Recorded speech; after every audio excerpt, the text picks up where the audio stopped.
ಓಂ ಶಾಂತಿ. ಅನ್ಗಾ Kannada YouTube ಚಾನೆಲ್ನ ಎಲ್ಲ ಆತ್ಮೀಯ ಸಹೋದರ ಸಹೋದರಿಯರಿಗೂ ಇಂದಿನ ಸಂಚಿಕೆಗೆ ಸ್ವಾಗತ. ಸ್ಮರಣ ಶಕ್ತಿ, ನೆನಪು, ಮೆಮರಿ ಪವರು ಇದು ನಮ್ಮ ಜೀವನದ ಒಂದು ಅವಿಭಾಜ್ಯ ಅಂಗ ಆಗಿದೆ. ಸೊ ಇದು ಇಲ್ಲ ಅಂತಂದ್ರೆ, ಈ ಮೆಮರಿ ಪವರ್ ಇರ್ಲಿಲ್ಲ ಅಂತಂದ್ರೆ ಕಲ್ಪನೆನೂ ಕೂಡ ಮಾಡ್ಕೊಳಿಕ್ ಆಗೋದಿಲ್ಲ ನಮ್ಮ ಜೀವನ ಹೇಗಿರ್ತಾ ಇತ್ತು ಅಂತ.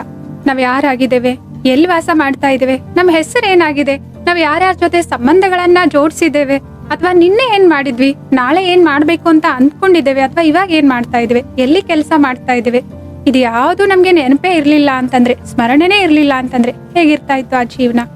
ಊಹೆನೂ ಕೂಡ ಮಾಡ್ಕೊಳ್ಳಿಕ್ಕೆ ಆಗೋದಿಲ್ಲ ಅಲ್ವಾ. ಈ ಸ್ಮರಣ ಶಕ್ತಿ ಅನ್ನೋದು ನಮ್ಮ ಜೀವನಕ್ಕೆ ಆಧಾರ ಆಗಿದೆ.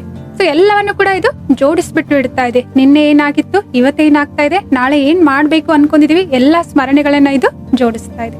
ಈ ಸ್ಮರಣ ಶಕ್ತಿ ಅಂತಂದ್ರೆ ಹೇಗೆ, ಏನು ಹಾಗಿದ್ರೆ. ಸೊ ಈ ಸ್ಮರಣ ಶಕ್ತಿ ನಷ್ಟ ಯಾಕಾಗುತ್ತೆ, ಈ ಸ್ಮರಣ ಶಕ್ತಿಯನ್ನ ನಾನು ಇನ್ನೂ ಶಕ್ತಿಶಾಲಿಗೊಳಿಸ್ಬೇಕು, ಇನ್ನೂ ಜಾಸ್ತಿ ಮಾಡ್ಕೊಳ್ಬೇಕು ಅಂತಂದ್ರೆ ಏನ್ ಮಾಡ್ಬೇಕಾಗಿದೆ, ಇದೆಲ್ಲದರ ವಿವರವನ್ನ ಇಂದಿನ ಸಂಚಿಕೆಯಲ್ಲಿ ತಿಳಿದುಕೊಳ್ಳೋಣಂತೆ. ಸ್ಮರಣ ಶಕ್ತಿ ಅಂತಂದ್ರೆ, ನೆನಪಿನ ಶಕ್ತಿ ಅಂತಂದ್ರೆ ನಾವು ಮಾಹಿತಿಯನ್ನ ಪಡೆಯೋದು. ಸೊ ಅದು ಓದೋದ್ರ ಮೂಲಕ ಆದ್ರೂ ಆಗಿರ್ಬೋದು, ನೋಡುವುದರ ಮೂಲಕ ಆದ್ರೂ ಆಗಿರ್ಬೋದು, ಅಥವಾ ಕೇಳುವುದರ ಮೂಲಕ ಆದ್ರೂ ಆಗಿರ್ಬೋದು. ಮಾಹಿತಿಯನ್ನ ಪಡೆಯೋದು ಮತ್ತು ಅದನ್ನ ಸಂಗ್ರಹ ಮಾಡೋದು, ಮತ್ತು ಯಾವಾಗ ಬೇಕಾ ಆವಾಗ ಆ ಮಾಹಿತಿಯನ್ನ ಹಿಂಪಡೆಯೋದು. ಅಂತಂದ್ರೆ ಪಡಿತಾ ಇದೀವಿ ಮಾಹಿತಿ, ಸ್ಟೋರ್ ಮಾಡ್ತಾ ಇದೀವಿ, ಎಲ್ಲಿವರೆಗೂ ಅದು ನಮ್ಗೆ ಬೇಕು ಅಲ್ಲಿವರೆಗೂ ಸ್ಟೋರ್ ಮಾಡ್ತಾ ಇದೀವಿ. ಯಾವ ಸಂದರ್ಭದಲ್ಲಿ ಆ ಮಾಹಿತಿಯ ಅವಶ್ಯಕತೆ ಇದೆ ಅದನ್ನ ನಾವು ರಿಟ್ರೈವ್ ಮಾಡ್ತಾ ಇದೀವಿ. ಈ ಪ್ರಕ್ರಿಯೆಗೆ ಸ್ಮರಣ ಶಕ್ತಿ ಅಂತ ಹೇಳ್ತಾರೆ. ಆದ್ರೆ ಕೆಲವೊಂದ್ಸಲ ಏನಾಗುತ್ತೆ, ಕೆಲವೊಂದು ಹಂತಗಳು ಇದರಲ್ಲಿ ಕೆಲಸ ಮಾಡೋದಿಲ್ಲ. ನಾವು ಮಾಹಿತಿಯನ್ನ ಕೇಳಿದ್ವಿ, ಆ ಸಮಯದಲ್ಲಿ ಅದು ನಮ್ಗೆ ಚೆನ್ನಾಗಿ ಅರ್ಥ ಆಗಿದೆ ಅಂತ ಅನಿಸ್ತು. ಆದ್ರೆ ಒಂದು ಸಮಯ ಬರುತ್ತೆ, ಆ ಮಾಹಿತಿಯನ್ನ ಹಿಂಪಡಿತಾ ಇದ್ದೇವೆ, ಅಂದ್ರೆ ನೆನಪು ಮಾಡ್ಕೊಳ್ಳಿಕ್ಕೆ ಪ್ರಯತ್ನ ಮಾಡ್ತಾ ಇದ್ದೇವೆ, ಆದ್ರೆ ನೆನಪಾಗ್ತಾ ಇಲ್ಲ ಅಂತಂದ್ರೆ ಹಿಂಪಡೆಯುವಂತಹ, ರಿಟ್ರೈವ್ ಮಾಡುವಂತಹ ಪ್ರಕ್ರಿಯೆಯಲ್ಲಿ ವರ್ಕ್ ಆಗ್ಲಿಲ್ಲ. ಅವಾಗ ಏನಂತ ಹೇಳ್ತೀವಿ, ನಾವು ಕಂಪ್ಲೇಂಟ್ ಮಾಡ್ತೀವಿ, ನನ್ ಮೆಮರಿ ಪವರ್ ಚೆನ್ನಾಗಿಲ್ಲ, ಪೂವರ್ ಆಗಿದೆ, ಕಡಿಮೆ ಇದೆ ಅಂತ ಹೇಳ್ಬಿಟ್ಟು. ಸೊ ನಮ್ಮ ಮೆಡಿಟೇಷನ್ ಸೆಂಟರ್ಗೂ ಕೂಡ ಅನೇಕ ವಿದ್ಯಾರ್ಥಿಗಳು ದಿನನಿತ್ಯ ಮೆಡಿಟೇಷನ್ ಕಲಿಯೋದಕ್ಕಾಗಿ ಬರ್ತಾರೆ.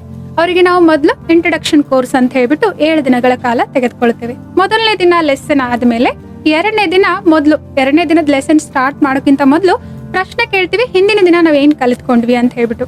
ಅದ್ರಲ್ಲಿ ಕೆಲವೊಬ್ರು, ಎಲ್ರೂ ಅಲ್ಲ, ಕೆಲವೊಬ್ರು ಹೇಳ್ತಾರೆ ಸಿಸ್ಟರ್ ನೆನಪಿಲ್ಲ ಅಂತ ಹೇಳ್ಬಿಟ್ಟು.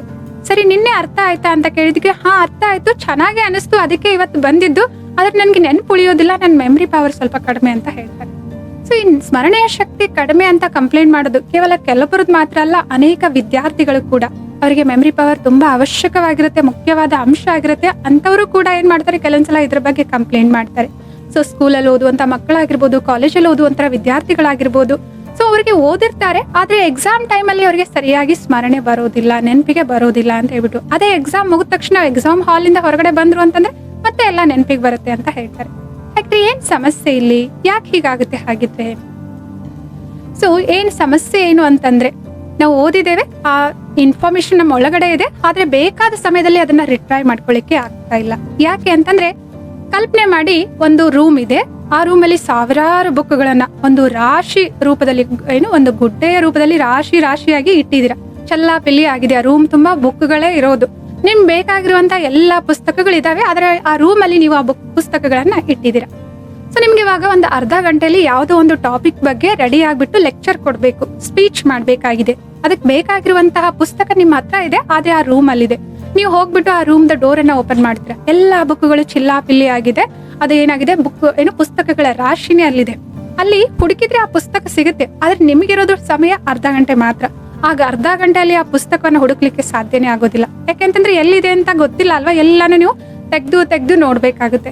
ಸೊ ನಿಮ್ಮ ಹತ್ರ ಪುಸ್ತಕ ಇದ್ರೂ ಅದರ ಲಾಭವನ್ನ ನಿಮಗೆ ಬೇಕಾದ ಸಮಯದಲ್ಲಿ ಪಡೆದುಕೊಳ್ಳಿಕ್ಕೆ ಆಗ್ಲಿಲ್ಲ. ಸೊ ಅದೇ ರೀತಿ ನಮ್ಮ ಜೊತೆನೂ ಕೂಡ, ನಮ್ಮ ಸ್ಮರಣೆ ಶಕ್ತಿಯ ಜೊತೆನೂ ಕೂಡ ಆಗುತ್ತೆ. ಇಡೀ ವರ್ಷ ಎಲ್ಲ ಓದಿರ್ತೇವೆ, ಎಷ್ಟೋ ಬಾರಿ ಅದ್ರ ಬಗ್ಗೆ ಟೆಸ್ಟ್ ಅಲ್ಲಿ ಕೂಡ ಬರ್ದಿರ್ತೇವೆ, ಆದ್ರೆ ಮೇನ್ ಎಕ್ಸಾಮ್ ನಲ್ಲಿ ಆ ಪಾಯಿಂಟ್ ನಮ್ಗೆ ನೆನಪೇ ಬರೋದಿಲ್ಲ. ಇದ್ರ ಮೇಲೆನೆ ನಮ್ಮ ಮಾರ್ಕ್ಸ್ ಗಳು ಕೂಡ ಆಧಾರ ಆಗಿರ್ತವೆ ಅಲ್ವಾ. ಸೊ ಹಾಗಿದ್ರೆ ಏನ್ ಮಾಡ್ಬೇಕಾಗಿತ್ತು ಇಲ್ಲಿ, ಆ ರೂಮ್ ಅಲ್ಲಿ ಸೊ ನೀಟಾಗಿ ಆ ಪುಸ್ತಕಗಳನ್ನ ನಾವು ಜೋಡಿಸಿ ಇಟ್ಟಿದ್ವಿ ಅಂತಂದ್ರೆ, ಹೇಗೆ ಲೈಬ್ರರಿ ಇರುತ್ತಲ್ವಾ, ಸಾವಿರಾರು ಪುಸ್ತಕಗಳಿರ್ತವೆ, ಆದ್ರೆ ಯಾವ ಆಥರ್ದು ಯಾವ ವಿಷಯದ ಸಬ್ಜೆಕ್ಟ್ ಗಳ ಪುಸ್ತಕಗಳನ್ನ ಬೇರೆ ಬೇರೆ ಸೆಕ್ಷನ್ ಅಲ್ಲಿ ಇಟ್ಟಿರ್ತಾರೆ. ಸೊ ನಾವು ಹೋಗ್ತೇವೆ ಒಂದು 5 ನಿಮಿಷದಲ್ಲಿ, ಸೊ ನನ್ಗೆ ಇವಾಗ ಮ್ಯಾಥಮೆಟಿಕ್ಸ್ ಬುಕ್ ಬೇಕಾ, ಮ್ಯಾಥಮೆಟಿಕ್ಸ್ ಸೆಕ್ಷನ್ಗೆ ಹೋಗ್ತೇವೆ, ಅಲ್ಲಿ ಯಾವ ಆಥರ್ ಬುಕ್ ಬೇಕು, ನನ್ಗೆ ಆಥರ್ ಹೆಸರು ಕೂಡ ಇರುತ್ತೆ. ಆರ್ಗನೈಸ್ ಮಾಡಿ ಇಟ್ಟಿರೋದ್ರಿಂದ ನಮ್ಗೆ ಆ ಪುಸ್ತಕವನ್ನ ಫೈಂಡ್ ಔಟ್ ಮಾಡೋದಕ್ಕಾಗಿ ಈಸಿ ಆಗ್ಬಿಡುತ್ತೆ, ಸಹಜ ಆಗುತ್ತೆ. ಅದೇ ನಮ್ಮ ರೂಮಲ್ಲಿ ಕೂಡ ನಮ್ಮ ಮನೇಲಿ ಇದೇ ರೀತಿ ನಾವು ಆರ್ಗನೈಸ್ ಮಾಡಿ ಇಟ್ಟಿದ್ವಿ ಅಂತಂದ್ರೆ ಆ ಅರ್ಧ ಗಂಟೆಯಲ್ಲಿ ಆ ಪುಸ್ತಕವನ್ನ ನಾನು ಹುಡುಕ್ಬಿಟ್ಟು ಅರ್ಧ ಗಂಟೆಯಲ್ಲಿ ಆ ಮಾಹಿತಿಯನ್ನು ಕೂಡ ನಾನು ಓದ್ಬಿಟ್ಟು ಆ ಸ್ಪೀಚ್ ಕೊಡೋದಕ್ಕಾಗಿ ಚೆನ್ನಾಗಿ ರೆಡಿ ಆಗ್ಬೋದಾಗಿತ್ತು, ಅದರ ಲಾಭವನ್ನ ತೆಗೆದುಕೊಳ್ಬಹುದಾಗಿತ್ತು. ಸೇಮ್ ಇದೇ ರೀತಿ ನಮ್ಮ ಮೆಮರಿ ಜೊತೆನೂ ಆಗುತ್ತೆ.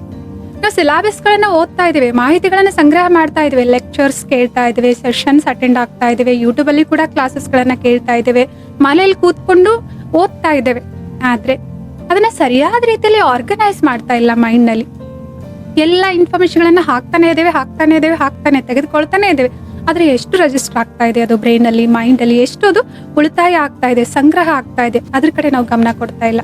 ಸೊ ಓದಿದ್ವಿ ಇಷ್ಟೊತ್ವರೆಗೂ ಓದಿದ್ವಿ ಆದ್ರೂ ಕೂಡ ನೆನಪೇ ಇಲ್ಲ ಅಂತ ಹೇಳ್ಬಿಟ್ಟು ಲಾಸ್ಟ್ಗೆ ಕಂಪ್ಲೇಂಟ್ ಮಾಡ್ತೀವಿ. ಯಾಕೆ ಅಂತಂದ್ರೆ ಆ ರಾಶಿ ಬುಕ್ಗಳೇನಿದ್ವಲ್ಲ ಅದರ ತರ ಇನ್ಫಾರ್ಮೇಶನ್ ಮೈಂಡ್ ಅಲ್ಲಿ ನಾವು ಹಾಕ್ತಾನೆ ಇದ್ದೇವೆ, ಸರಿಯಾಗಿ ಆರ್ಗನೈಸ್ ಮಾಡಿಲ್ಲ. ಹಾಗಿದ್ರೆ ಹೇಗ್ ಮಾಡ್ಬೇಕು ಈಗ ಆರ್ಗನೈಸ್ ಅನ್ನೋದನ್ನ? ಹೇಗ್ ಮಾಡ್ಬೇಕು ಅಂತಂದ್ರೆ ಒಂದು ಉದಾಹರಣೆಯೊಂದಿಗೆ ಇದನ್ನ ನೋಡೋಣಂತೆ. ನಿಮ್ಮ ಕ್ಲೋಸ್ ಫ್ರೆಂಡ್ ಇದ್ದಾರೆ, ಅವ್ರ ಹೆಸರು ಸೀತಾ ಅಂತ ಹೇಳ್ಬಿಟ್ಟು. ಅವರು ಒಂದ್ಸಲ ನಿಮ್ಮನ್ನ ಭೇಟಿ ಆಗ್ಲಿಕ್ಕೆ ಬರ್ಬೇಕಾದ್ರೆ ಅವ್ರ ಜೊತೆಗೆ ಅವ್ರ ಇನ್ನೊಬ್ಬರು ಫ್ರೆಂಡ್ ಅನ್ನ ಕರೆದುಕೊಂಡು ಬಂದ್ರು. ಅವ್ರ ಹೆಸರು ರಮ್ಯಾ ಅಂತ ಹೇಳ್ಬಿಟ್ಟು. ಸರಿನಾ? ಮೊದಲನೇ ಬಾರಿಗೆ ನಿಮ್ಗೆ ಅವರು ಪರಿಚಯ ಮಾಡಿಕೊಟ್ರು, ಅವ್ರ ಫೋನ್ ನಂಬರ್ ಕೂಡ ನಿಮ್ಗೆ ಕೊಟ್ರು, ನಿಮ್ಮ ಫೋನ್ ನಂಬರ್ ಕೂಡ ಅವರು ತೆಗೆದುಕೊಂಡ್ರು. ಸೊ ಹೀಗೆ ಒಂದ್ಸಲ ಭೇಟಿಯಾಗಿ ಅವರು ಹೋದ್ರು, ನೀವು ನಿಮ್ಮ ಜೀವನದಲ್ಲಿ ಮುಂದುವರೆದ್ರಿ. ಒಂದ್ 6 ತಿಂಗಳಾದ್ಮೇಲೆ ಆ ರಮ್ಯಾ ಅನ್ನೋರು ನಿಮ್ಗೆ ಕಾಲ್ ಮಾಡ್ತಾರೆ. ನಿಮ್ ಮೊಬೈಲ್ ನಲ್ಲಿ ಜಸ್ಟ್ ರಮ್ಯಾ ಅಂತ ಹೇಳ್ಬಿಟ್ಟು ನೀವು ಸೇವ್ ಮಾಡಿದ್ರ. 6 ತಿಂಗಳಾದ್ಮೇಲೆ ನಿಮ್ಗೆ ಸ್ಮರಣೆನೆ ಬರ್ತಾ ಇಲ್ಲ, ಯಾರಿದು ರಮ್ಯಾ ಅಂತ ನೆನ್ಪು ಮಾಡ್ಕೊಳ್ಳಿಕ್ಕೆ ಟ್ರೈ ಮಾಡ್ತಾ ಇದ್ರೆ ಆದ್ರೂ ನೆನಪಿಗೆ ಬರ್ತಾ ಇಲ್ಲ. ಸರಿ ಅಂತ ಕಾಲ್ ಅನ್ನ ಅಟೆಂಡ್ ಮಾಡ್ಬಿಟ್ಟು ಮಾತಾಡ್ತೀರಾ, ಆವಾಗ ನಿಮ್ಗೆ ನೆನಪಿಗೆ ಬರುತ್ತೆ ಅಲ್ವಾ? ಸೊ ಅಂತಂದ್ರೆ ಅವ್ರು ಯಾರಂತ ಗೊತ್ತಿತ್ತು, ಆದ್ರೆ ಆ ಸಮಯದಲ್ಲಿ ನಿಮ್ಗೆ ಅದನ್ನ ಸ್ಮರಣೆ ಮಾಡ್ಕೊಳ್ಳಿಕ್ಕೆ ಆಗ್ಲಿಲ್ಲ. ಸೊ ಅದೇ ಏನಾದ್ರೂ ನೀವು ಫಾರ್ ದ ಫಸ್ಟ್ ಟೈಮ್ ಅವ್ರನ್ನ ಭೇಟಿ ಆದಾಗ ಅವ್ರ ನಂಬರ್ ಅನ್ನ ಸೇವ್ ಮಾಡ್ಬೇಕಾದ್ರೆ ಅವರ ಹೆಸರಿನ ಜೊತೆಗೆ ನಿಮ್ಮ ಫ್ರೆಂಡ್ ಹೆಸರು ರೆಫರೆನ್ಸ್ ಕೊಟ್ಟಿದ್ರಿ ಅಂತಂದ್ರೆ ರಮ್ಯಾ ಸೀತಾಸ್ ಫ್ರೆಂಡ್ ಅಂತ ಹೇಳ್ಬಿಟ್ಟು ಈ ರೀತಿ ಏನಾದ್ರು ಸೇವ್ ಮಾಡಿದ್ರಿ ಅಂತಂದ್ರೆ ತಕ್ಷಣ ಒಂದು 6 ತಿಂಗಳಲ್ಲ 1 ವರ್ಷ ಬಿಟ್ಟು ಅವ್ರೇನಾದ್ರು ಕಾಲ್ ಮಾಡಿದ್ರೆ ಇಮಿಡಿಯೇಟ್ ಆಗಿ ನಿಮ್ಗೆ ನೆನಪಿಗೆ ಬರ್ತಾ ಇತ್ತು, ಓ ಸೀತಾಸ್ ಫ್ರೆಂಡ್ ಕಾಲ್ ಮಾಡ್ತಾ ಇದ್ರೆ ರಮ್ಯಾ ಅಂತ ಹೇಳ್ಬಿಟ್ಟು ನಿಮ್ಗೆ ತಕ್ಷಣ ನೆನಪಿಗೆ ಬಂದ್ಬಿಡ್ತಾ ಇತ್ತು ಅಲ್ವಾ? ಹಾಗೇನೆ ಇಲ್ಲಿ ಹೇಗೆ ಮೊಬೈಲ್ ಅಲ್ಲಿ ಸೇವ್ ಮಾಡಿದ್ವಿ, ಒಂದು ರೆಫರೆನ್ಸ್ ಅನ್ನ ಕೊಟ್ಟು ಅಸೋಸಿಯೇಟ್ ಮಾಡ್ಬಿಟ್ಟು ಸೇವ್ ಮಾಡಿದ್ವಲ್ಲ, ಹಾಗೆ ನಾವೇನು ಮಾಹಿತಿಯನ್ನ ಪಡೆದುಕೊಳ್ತಾ ಇದೀವಿ ಅದು ನನಗೆ ಜಾಸ್ತಿ ಸಮಯ ನೆನಪಿಗಿರ್ಬೇಕು ಅಂತ ನಾನು ಬಯಸ್ತೀನಿ ಅಂತಂದ್ರೆ ಅಸೋಸಿಯೇಟ್ ಮಾಡ್ಬೇಕಾಗಿದೆ. ಆಲ್ರೆಡಿ ಅದ್ರ ಬಗ್ಗೆ ಇನ್ಫಾರ್ಮೇಶನ್ ನನಗೆ ಗೊತ್ತಿತ್ತು ಅಂತಂದ್ರೆ ಅದಕ್ಕೆ ಲಿಂಕ್ ಮಾಡ್ಬೇಕಾಗಿದೆ. ಇಲ್ಲ ಅಂತಂದ್ರೆ ಈ ವಿಷಯವನ್ನ, ಈ ಸಬ್ಜೆಕ್ಟ್ ಅನ್ನ ನನಗೆ ಇಷ್ಟವಾದಂತಹ ಸಬ್ಜೆಕ್ಟ್ಗಳು ಅಥವಾ ವಸ್ತುಗಳ ಜೊತೆಗೆ ಏನ್ ಮಾಡ್ಬೇಕಾಗಿದೆ, ಅಸೋಸಿಯೇಟ್ ಅಂತಂದ್ರೆ ಅವುಗಳ ಜೊತೆಗೆ ಲಿಂಕ್ ಅನ್ನ ಮಾಡ್ಬಿಟ್ಟು ಮೆಮರಿಯಲ್ಲಿ ಸೇವ್ ಮಾಡ್ಬೇಕಾಗಿದೆ. ಉದಾಹರಣೆಗೆ ಸೊ ಇವಾಗ ಈ ಭೂಮಿಯ ಬಗ್ಗೆ ಅಧ್ಯಯನ ಮಾಡ್ತಾ ಇದೀವಿ, ಹಲವಾರು ವೈಜ್ಞಾನಿಕ ಶಬ್ದಗಳಿದಾವೆ, ನನ್ಗದು ನೆನಪೇ ಉಳಿತಾ ಇಲ್ಲ. ಎಷ್ಟೊತ್ತವರೆಗೂ ಓದ್ತಾ ಇದೀನಿ, ಮೇಲ್ಪದ್ರಿಗೆ ಈ ರೀತಿ ಹೇಳ್ತಾರೆ, ಮಧ್ಯದ ಪದರಿಗೆ ಈ ರೀತಿ ಹೇಳ್ತಾರೆ, ಹಲವಾರು ಪದರಗಳಿದಾವೆ ಭೂಮಿಯಲ್ಲಿ. ಇದ್ರ ಬಗ್ಗೆ ಅಧ್ಯಯನ ಎಷ್ಟು ಓದಿದ್ರು ಆ ಶಬ್ದಗಳೇ ನನಗೆ ನೆನಪು ಉಳಿತಾ ಇಲ್ಲ, ಕಷ್ಟ ಅನಿಸ್ತಾ ಇದೆ. ಸೊ ಅವಾಗ ಏನ್ ಮಾಡ್ಬೇಕಾಗಿದೆ ಹಾಗಿದ್ರೆ? ಸೊ ಸರಿ, ಭೂಮಿ ನೋಡ್ಲಿಕ್ಕೆ ಹೇಗಿದೆ? ರೌಂಡ್ ಆಗಿದೆ ಅಲ್ವಾ? ನನಗೆ ರೌಂಡ್ ಆಗಿರುವಂತ ವಸ್ತು ಯಾವ್ದಾದ್ರು ಇಷ್ಟ ಆಗುತ್ತಾ? ನನಗೆ ಪಿಜ್ಜಾ ಅಂತಂದ್ರೆ ತುಂಬಾ ಇಷ್ಟ, ಸರಿನಾ? ಸರಿ, ಹಾಗಿದ್ರೆ ಇವಾಗ ಏನ್ ಮಾಡ್ಬೇಕಾಗಿದೆ? ಈ ಭೂಮಿ ಬಗ್ಗೆ ಓದ್ಬೇಕಾದ್ರೆ ನಾನು ಪಿಜ್ಜಾ ಅನ್ನು ವಿಜುವಲೈಸ್ ಮಾಡ್ಬೇಕಾಗಿದೆ. ಸೊ ಭೂಮಿ ಅಂತಂದ್ರೆ ಪಿಜ್ಜಾ ಆಗಿದೆ. ಇವಾಗ ಭೂಮಿಯ ಇಷ್ಟು ಪದರಗಳಿದಾವೆ, ಹಾಗಿದ್ರೆ ಪಿಜ್ಜಾದಲ್ಲಿ ಇಷ್ಟು ಲೇಯರ್ಸ್ ಗಳಿದಾವೆ. ಭೂಮಿಯ ಮೇಲ್ಪದರಿಗೆ ಈ ರೀತಿ ಅಂತ ಹೇಳ್ತಾರೆ, ಹಾಗಿದ್ರೆ ಈ ಪಿಜ್ಜಾದ ಮೇಲ್ನೇ ಲೇಯರ್ಗೆ ಈ ರೀತಿ ಹೆಸರಿದೆ. ಒಂದ್ ವೇಳೆ ಆ ಹೆಸರು, ವೈಜ್ಞಾನಿಕ ಹೆಸರು ತುಂಬಾ ಕಾಂಪ್ಲಿಕೇಟೆಡ್ ಇದೆ ಅಂತಂದ್ರೆ ಅದಕ್ಕೂ ಕೂಡ ನೀವು ಯುಕ್ತಿಯನ್ನ ಕಂಡು ಹಿಡಿಬಹುದಾಗಿದೆ. ಆ ಶಬ್ದವನ್ನ 2-3 ಶಬ್ದಗಳಲ್ಲಿ, ಫನಿ ಆಗಿರುವಂತಹ ಶಬ್ದಗಳಲ್ಲಿ ಅದನ್ನ ಡಿವೈಡ್ ಮಾಡ್ಬಿಟ್ಟು ಅದಕ್ಕೊಂದು ಕಥೆಯನ್ನ ಅಥವಾ ಒಂದು ವಾಕ್ಯವನ್ನ ನೀವು ಮಾಡಿದ್ರಿ ಅಂತಂದ್ರೆ ಆ ಹೆಸರನ್ನು ನೆನ್ಪಿಟ್ಕೊಳ್ಳಿಕ್ಕೆ ಸಹಜವಾಗುತ್ತೆ. ಸೊ ರೀತಿ ಡಿಫ್ರೆಂಟ್ ಲೇಯರ್ಗಳು ಭೂಮಿದು ನೆನ್ಪಿಡ್ಬೇಕು, ಅದರ ವೈಜ್ಞಾನಿಕ ಹೆಸರುಗಳನ್ನ ನಾನು ನೆನ್ಪಿಡ್ಬೇಕು ಅಂತಂದ್ರೆ ಈ ರೀತಿ ಇಷ್ಟ ಆಗಿರೋದು ನನ್ನ ಜೀವನದಲ್ಲಿ ಏನ್ ಇಷ್ಟ ಆಗುತ್ತಲ್ಲ ಸ್ವಲ್ಪ ಹೋಲಿಕೆ ಮಾಡಿ ಆ ಪಿಜ್ಜಾನ ನೋಡ್ತಾ ಇದ್ರೆ ಪಿಜ್ಜಾದ ಮೇಲ್ನೇ ಪದರಿಗೆ ಇದಂತ ಹೇಳ್ತಾರೆ, ಪಿಜ್ಜಾದ 2ನೇ ಲೇಯರು ಇದರಿಂದ ಆಗಿದೆ, ಪಿಜ್ಜಾ 3ನೇ ಲೇಯರು ಇದರಿಂದ ಆಗಿದೆ, ಪಿಜ್ಜಾದಲ್ಲಿ ಇಷ್ಟು ಡಿವೈಡ್ ಇದೆ, ಈ ಪೋರ್ಷನ್ಗೆ ಈ ಹೆಸರು. ಈ ರೀತಿ ಕ್ರಿಯೇಟಿವ್ ಆಗಿ ನಾವೇನ್ ಮಾಡ್ಲಿಕ್ಕೆ ಪ್ರಾರಂಭ ಮಾಡಿದ್ವಿ, ವಿಜುವಲೈಸ್ ಮಾಡ್ಲಿಕ್ಕೆ ಪ್ರಾರಂಭ ಮಾಡಿದ್ವಿ. ಸ್ವಲ್ಪ ಹೋಲಿಕೆ, ನಮ್ಗೆ ಆಲ್ರೆಡಿ ಗೊತ್ತಿರುವಂತಹ ಇಷ್ಟ ಆಗುವಂತಹ ವಸ್ತುಗಳ ಜೊತೆಗೆ ಹೋಲಿಕೆ ಮಾಡಿ, ಸೊ ಅದನ್ನ ಕಂಪೇರ್ ಮಾಡಿ ಲಿಂಕ್ ಮಾಡಿ ಓದ್ಲಿಕ್ಕೆ ಪ್ರಾರಂಭ ಮಾಡಿದ್ವಿ ಅಂತಂದ್ರೆ ಅವಾಗ ಈ ಮಾಹಿತಿಯನ್ನ ಸರಿಯಾಗಿ ನಾವು ಆರ್ಗನೈಸ್ ಮಾಡಿದ್ವಿ ಅಂತಂದ್ರೆ ನೆನ್ಪುಳಿಯುವಂತಹ ಸಾಧ್ಯತೆ ಇದೆ. ಮತ್ತೆ ಇನ್ನೊಂದು, ಇಲ್ಲಿ ನಿಜವಾಗ್ಲೂ ಮೆಮರಿ ಪವರ್ ಕೊರತೆ ಇದೆಯಾ ಅಥವಾ ಏಕಾಗ್ರತೆಯ ಕೊರತೆ ಇದೆ ಅಂತ ಗಮನಿಸಬೇಕಾಗಿರೋದು ಇಂಪಾರ್ಟೆಂಟ್. ನಾವು ಸುಮ್ನೆ ಕಂಪ್ಲೇಂಟ್ ಮಾಡ್ತೀವಿ ಒಂದೊಂದ್ಸಲ. ಹೇಗೆ ಅಂತಂದ್ರೆ ಯಾರು ಕಂಪ್ಲೇಂಟ್ ಮಾಡ್ತಿರ್ತಾರಲ್ವಾ, ನಂಗೆ ನೆನಪೇ ಉಳಿಯೋದಿಲ್ಲ, ನನ್ನ ನೆನಪಿನ ಶಕ್ತಿ ಕಡಿಮೆ ಅಂತ ಹೇಳ್ಬಿಟ್ಟು, ಅದೇ ವ್ಯಕ್ತಿಗೆ ನೀವು ಚೆನ್ನಾಗಿರುವಂತ ಅವರಿಗೆ ಇಷ್ಟ ಆಗುವಂತಹ ಹೀರೋ ಅಥವಾ ಹೀರೋಯಿನ್ ಅಭಿನಯ ಮಾಡಿರುವಂತ ಫಿಲ್ಮ್ ಅನ್ನ ತೋರಿಸಿದ್ರಿ ಅಂತಂದ್ರೆ, ಬಲೆ ಆ ಫಿಲ್ಮ್ 2 ಗಂಟೆ 3 ಗಂಟೆ ಇರ್ಬೋದು, ಅದನ್ನ ತೋರಿಸ್ಬಿಟ್ಟು ಒಂದ್ ಬಾರಿ ತೋರಿಸ್ಬಿಟ್ಟು ನೀವು ಅವ್ರಿಗೆ ಕೇಳಿದ್ರಿ ಅಂತಂದ್ರೆ ಇಡೀ ಸ್ಟೋರಿಯನ್ನೇ ಅವ್ರು ಹೇಳ್ತಾರೆ. ಸೊ ಈ ಸೀನ್ ಆದ್ಮೇಲೆ ಏನಾಯ್ತು ಅಂತ ಕೇಳಿದ್ರೆ ನಾವು ತಪ್ಪಾಗಿ ಹೇಳಿದ್ರು ಅವ್ರು ಕರೆಕ್ಟ್ ಆಗಿ ಹೇಳ್ತಿರ್ತಾರೆ. ಸೊ ಹಾಗಿದ್ರೆ ಅವ್ರ ಮೆಮರಿ ಪವರ್ ಅಲ್ಲಿ ಏನ್ ಕೊರತೆ ಇಲ್ಲ ಅಂತ ಅರ್ಥ ಆಯ್ತು. ಇದರಿಂದ ಕರೆಕ್ಟ್ ಆಗಿ ವರ್ಕ್ ಆಗ್ತಿದೆ ಅವ್ರ ಮೆಮರಿ ಪವರ್ ಅಂತ ಅರ್ಥ. ಸರಿ, ಏಕಾಗ್ರತೆ ಕೊರತೆನಾ? ಏಕಾಗ್ರತೆ ಇಲ್ಲ ಅಂತ ಅವ್ರೇನಾದ್ರು ಕಂಪ್ಲೇಂಟ್ ಮಾಡ್ತಾ ಇದಾರೆ, ಅದಕ್ಕೆ ನೆನಪು ಉಳಿತಾ ಇಲ್ಲ ಅಂತ ಏನಾದ್ರು ಹೇಳ್ತಾ ಇದ್ದಾರಾ? ಹಾಗಿದ್ರೆ ಸೇಮ್ ಎಕ್ಸಾಂಪಲ್, 3 ಅವರು 2 ಅವರು ಒಂದೇ ಪ್ಲೇಸ್ ಅಲ್ಲಿ ಕುಳಿತುಕೊಂಡು ಅವ್ರು ಒಂದೇ ಸಬ್ಜೆಕ್ಟ್ ಮೇಲೆ ಅಷ್ಟೊಂದು ಏಕಾಗ್ರತೆಯಿಂದ ಅವ್ರು ನೋಡಿರ್ಲಿಲ್ಲ, ಕೇಳಿರ್ಲಿಲ್ಲ ಅಂತಂದ್ರೆ ಸೊ ಅದನ್ನ ರೀಕಾಲ್ ಮಾಡ್ಲಿಕ್ಕೂ ಕೂಡ ಆಗ್ತಿರ್ಲಿಲ್ಲ, ಅವ್ರು ವಾಪಸ್ ಹೇಳಲಿಕ್ಕೂ ಕೂಡ ಆಗ್ತಿರ್ಲಿಲ್ಲ. ಅಂತಂದ್ರೆ ಅವ್ರ ಏಕಾಗ್ರತೆ ಶಕ್ತಿನೂ ಸರಿಯಾಗಿ ಕೆಲಸ ಮಾಡ್ತಾ ಇದೆ, ಅವರ ಸ್ಮರಣ ಶಕ್ತಿನೂ ಕರೆಕ್ಟ್ ಆಗಿ ಕೆಲಸ ಮಾಡ್ತಾ ಇದೆ. ಸೊ ಹಾಗಿದ್ರೆ ಅಲ್ಲಿ ಫಿಲ್ಮ್ ನೋಡ್ಬೇಕಾದಾಗ ಇದ್ದಂತಹ ಏಕಾಗ್ರತೆ, ಫಿಲ್ಮ್ ನೋಡ್ಬೇಕಾದ್ರೆ ಇದ್ದಂತಹ ಸ್ಮರಣ ಶಕ್ತಿ ಓದ್ಬೇಕಾದ್ರೆ ಯಾಕಿಲ್ಲ? ಹಾಗಿದ್ರೆ ಕೇವಲ ಫಿಲ್ಮ್ ಮಾತ್ರ ಅಲ್ಲ, ಯಾರಿಗಾದ್ರೂ ಕ್ರಿಕೆಟ್ ಅಂದ್ರೆ ಇಷ್ಟ ಅಂತಂದ್ರೆ ಅವ್ರು ಕ್ರಿಕೆಟ್ ನೋಡ್ತಾ ಇದ್ದಾರೆ ಅಂತಂದ್ರೆ ಎಲ್ಲಾನು ಕೂಡ ಅವರು ನೆನ್ಪಿರುತ್ತೆ ಅವ್ರಿಗೆ. ನಾಳೆ ಯಾರಾದ್ರೂ ಅವ್ರಿಗೆ ಕೇಳಿದ್ರು ಅಂತಂದ್ರೆ ಇಂಥವ್ರು ಎಷ್ಟು ರನ್ ಹೊಡೆದ್ರು, ಇಂಥವ್ರು ಎಷ್ಟು ರನ್ ಮಾಡಿದ್ರು ಅಂತ ಕೇಳಿದ್ರು ಕೂಡ ಪಟ ಅಂತ ಹೇಳ್ತಾರೆ. ಯಾಕೆಂತಂದ್ರೆ ಎಲ್ಲರೂ ಅಲ್ಲಿ ಅವ್ರಿಗೆ ನೆನಪಿದೆ. ಸೊ ಇದ್ರ ಅರ್ಥ ಏನು ಅಂತಂದ್ರೆ ಅವ್ರಿಗೆ ಸ್ಮರಣ ಶಕ್ತಿನೂ ಪ್ರಾಬ್ಲಮ್ ಇಲ್ಲ, ಏಕಾಗ್ರತೆ ಶಕ್ತಿನೂ ಪ್ರಾಬ್ಲಮ್ ಇಲ್ಲ. ಏಕಾಗ್ರತೆ ಶಕ್ತಿ ಅಂತಂದ್ರೆ ಏನು? ನಮ್ಮ ಮನಸ್ಸು, ಬುದ್ಧಿ ಸೊ ಒಂದೇ ಸಮಯದಲ್ಲಿ ಒಂದೇ ಕಾರ್ಯದ ಮೇಲೆ 2 ಒಟ್ಟಿಗೆ ಕೆಲಸ ಮಾಡ್ತಾ ಇದ್ದಾವೆ. ಉದಾಹರಣೆಗೆ ನಾನಿವಾಗ ಮನೆ ಅಂತ ಹೇಳ್ತೇನೆ, ಸೊ ನನ್ನ ಬುದ್ಧಿ ಮನೆಯ ಚಿತ್ರವನ್ನ ತೋರಿಸುತ್ತೆ. ನಾನಿವಾಗ ಹಾಸ್ಪಿಟಲ್ ಅಂತ ಹೇಳ್ತೇನೆ, ನನ್ನ ಬುದ್ಧಿ ಹಾಸ್ಪಿಟಲ್ ಚಿತ್ರವನ್ನ ತೋರಿಸುತ್ತೆ. ನಾನಿವಾಗ ಟೆಂಪಲ್ ಅಂತ ಹೇಳ್ತೇನೆ, ನನ್ನ ಬುದ್ಧಿ ಟೆಂಪಲ್ ಚಿತ್ರವನ್ನ ತೋರಿಸುತ್ತೆ. ಸೊ ಇದು ಕರೆಕ್ಟ್ ಆಗಿ ತೋರಿಸ್ತಾ ಇದೆ ಅಂತಂದ್ರೆ ಮನಸ್ಸು ಬುದ್ಧಿ ಒಟ್ಟಿಗೆ ಕೆಲಸ ಮಾಡ್ತಾ ಇದೆ, ನನ್ನ ಏಕಾಗ್ರತೆಯ ಶಕ್ತಿ ಕರೆಕ್ಟ್ ಆಗಿದೆ ಅಂತ ಅರ್ಥ. ಒಂದ್ ವೇಳೆ ನಾನೇನಾದ್ರೂ ಮನೆ ಅಂತ ಹೇಳ್ತೀನಿ, ಅವಾಗ ನನ್ನ ಬುದ್ಧಿ ಹಾಸ್ಪಿಟಲ್ ಚಿತ್ರ ತೋರಿಸ್ತಾ ಇದೆ ಅಂತಂದ್ರೆ ಇದರ ಅರ್ಥ ನಮ್ಗಲ್ಲಿ ಏಕಾಗ್ರತೆ ಇಲ್ಲ ಅಂತ ಅರ್ಥ. ಯಾಕಂದ್ರೆ ನಾನೊಂದು ಯೋಚನೆ ಮಾಡ್ತಾ ಇದ್ದೀನಿ, ಮನಸ್ಸೊಂದು ಹೇಳ್ತಾ ಇದೆ, ಬುದ್ಧಿ ಇನ್ನೊಂದು ಚಿತ್ರವನ್ನ ತೋರಿಸ್ತಾ ಇದೆ. 2 ಸಿಂಕ್ ಆಗಿ ಒಂದೇ ಸ್ಥಳದಲ್ಲಿ ಇಲ್ಲ, ಒಂದೇ ವಿಷಯದ ಬಗ್ಗೆ ಅವು 2 ಕೂಡ ಕೆಲಸ ಮಾಡ್ತಾ ಇಲ್ಲ ಅಂತ ಅರ್ಥ. ಸರಿನಾ? ನಮ್ಗೆ ಏಕಾಗ್ರತೆ ಆಗ್ತಾ ಇದೆಯೋ ಇಲ್ವೋ ಅಂತ ಹೇಳ್ಬಿಟ್ಟು ಸೊ ಈ ರೀತಿ ನೀವು ಚೆಕ್ ಮಾಡ್ಕೊಳ್ಬಹುದಾಗಿದೆ. ಸೊ ಈ ಏಕಾಗ್ರತೆನೂ ಕರೆಕ್ಟ್ ಆಗಿದೆ, ಸ್ಮರಣ ಶಕ್ತಿನೂ ಕರೆಕ್ಟ್ ಆಗಿ ವರ್ಕ್ ಆಗ್ತಿದೆ, ಆದ್ರೂ ನಮ್ಗೆ ಕಂಪ್ಲೇಂಟ್ ಇದೆ ಅಂತಂದ್ರೆ ಸೊ ಏನ್ ಅರ್ಥ? ಹಾಗಿದ್ರೆ ಅಲ್ಲಿ ಆಸಕ್ತಿ ಅಂತಂದ್ರೆ ನಮ್ಗೆ ಇಂಟ್ರೆಸ್ಟ್ ಇಲ್ಲ ಅಂತ ಅರ್ಥ. ಫಿಲ್ಮ್ ನೋಡ್ಬೇಕಾದ್ರೆ ಇಂಟ್ರೆಸ್ಟ್ ಇದೆ. ಯಾಕೆ ಇಂಟ್ರೆಸ್ಟ್ ಇದೆ ಅಂತಂದ್ರೆ ಫಿಲ್ಮ್ ಅಲ್ಲಿ ಒಂದು ವಿಶ್ವಲ್ ಇದೆ, ದೃಶ್ಯ ಇದೆ, ಅಲ್ಲಿ ಒಂದು ಚಿತ್ರ ಇದೆ, ಅಲ್ಲಿ ಒಂದು ಭಾವನೆಗಳ ಜೋಡಣೆ ಆಗಿದ್ದಾವೆ. ನೋಡಿ, ನಾವು ಫಿಲ್ಮ್ ನೋಡ್ಬೇಕಾದ್ರೆ ಅಲ್ಲೇನಾದ್ರೂ ದುಃಖದ ಸೀನ್ ಪ್ಲೇ ಆಗ್ತಾ ಇದೆ ಅಂತಂದ್ರೆ ನಮ್ಗೆ ಗೊತ್ತಿಲ್ದೇನೆ ನಮ್ ಕಣ್ಣಲ್ಲಿ ಕೂಡ ನೀರು ಹೋಗ್ತಾ ಇರುತ್ತೆ. ಅಥವಾ ಅಲ್ಲೇನಾದ್ರೂ ಒಂದು ಖುಷಿಯ ದೃಶ್ಯ ನಡೀತಾ ಇದೆ ಅಂತಂದ್ರೆ ಆಸ್ ಇಫ್ ಆ ಖುಷಿ ನನ್ಗೆ ಸಿಕ್ಕಿದೆ ಅನ್ನೋ ತರ ನಾವು ಖುಷಿ ಪಡ್ತಾ ಇರ್ತೀವಿ. ಅಂತಂದ್ರೆ ಭಾವನಾತ್ಮಕವಾಗಿ ಆ ಫಿಲ್ಮ್ ಜೊತೆ ನಾವು ಕನೆಕ್ಟ್ ಆಗಿರ್ತೇವೆ. ಅಲ್ಲಿ ಭಾವನೆಗಳಿದಾವೆ, ಅಲ್ಲಿ ದೃಶ್ಯ ಇದೆ, ಅಲ್ಲಿ ಒಂದು ಏನು ಥ್ರಿಲ್ಲಿಂಗ್ ಇದೆ, ಅಲ್ಲೊಂದು ಖುಷಿ ಇದೆ, ಅಲ್ಲೊಂದು ದುಃಖದ ಭಾವನೆ ಇದೆ. ಈ ರೀತಿ ಅಟ್ಯಾಚ್ ಆಗಿರ್ತೇವೆ, ಇನ್ವಾಲ್ವ್ ಆಗಿರ್ತೇವೆ ಅದರಲ್ಲಿ. ದೃಶ್ಯ, ಚಿತ್ರ ಎಲ್ಲಾನು ಕೂಡ ಅಲ್ಲಿದೆ. ಸೊ ಇದರಿಂದಾಗಿ ಅದು ಇಂಟ್ರೆಸ್ಟಿಂಗ್ ಆಗಿ ಅನಿಸ್ತಾ ಇದೆ. ಅದೇ ಸ್ಟಡಿ ವಿಷಯಕ್ಕೆ ಬಂದ್ರೆ ಅಲ್ಲಿ ಯಾವ್ದು ದೃಶ್ಯನೂ ಇಲ್ಲ, ಅಲ್ಲಿ ಯಾವ್ದು ಚಿತ್ರನೂ ಇಲ್ಲ, ಅಲ್ಲಿ ಯಾವ್ದು ಎಮೋಷನ್ಸ್ ಕೂಡ ಇಲ್ಲ. ಸೊ ಅದಕ್ಕಾಗಿ ನಮ್ಗೆ ಏನ್ ಅನ್ಸುತ್ತೆ? ನಿರಾಶಕ್ತಿ ಅಂತಂದ್ರೆ ಇಂಟ್ರೆಸ್ಟ್ ಬರೋದಿಲ್ಲ ಓದ್ಲಿಕ್ಕೆ. ಆದ್ರೆ ಓದ್ದೇ ಇರ್ಲಿಕ್ಕಂತೂ ಆಗೋದಿಲ್ಲ ಅಲ್ವಾ? ಓದ್ಬೇಕು, ಅವಾಗ್ಲೇ ತಾನೇ ಒಳ್ಳೆ ಮಾರ್ಕ್ಸ್ ನಾವು ಪಡೆದ್ವಿ ಅಂತಂದ್ರೆ ಒಳ್ಳೆ ಕೆಲಸ ಮಾಡ್ಲಿಕ್ಕೆ ಸಾಧ್ಯ, ಜೀವನದಲ್ಲಿ ಸಫಲತೆಯನ್ನ ಅಂದ್ರೆ ಮುಂದುವರಿಲಿಕ್ಕೆ ಸಾಧ್ಯ, ಹಣ ಸಂಪಾದನೆ ಮಾಡ್ಲಿಕ್ಕೆ ಸಾಧ್ಯ, ಜೀವನವನ್ನ ನಡೆಸ್ಲಿಕ್ಕೆ ಸಾಧ್ಯ. ಓದು ತುಂಬಾ ಮುಖ್ಯ, ಓದ್ಲೇಬೇಕು. ಹಾಗಿದ್ರೆ ಈ ಆಸಕ್ತಿಯನ್ನ ಬೆಳೆಸ್ಕೊಳ್ಳೋದು ಹೇಗೆ ಹಾಗಿದ್ರೆ ಓದಿನಲ್ಲಿ? ಸೊ ಅದಕ್ಕೋಸ್ಕರ ಏನ್ ಮಾಡ್ಬೇಕಾಗಿದೆ?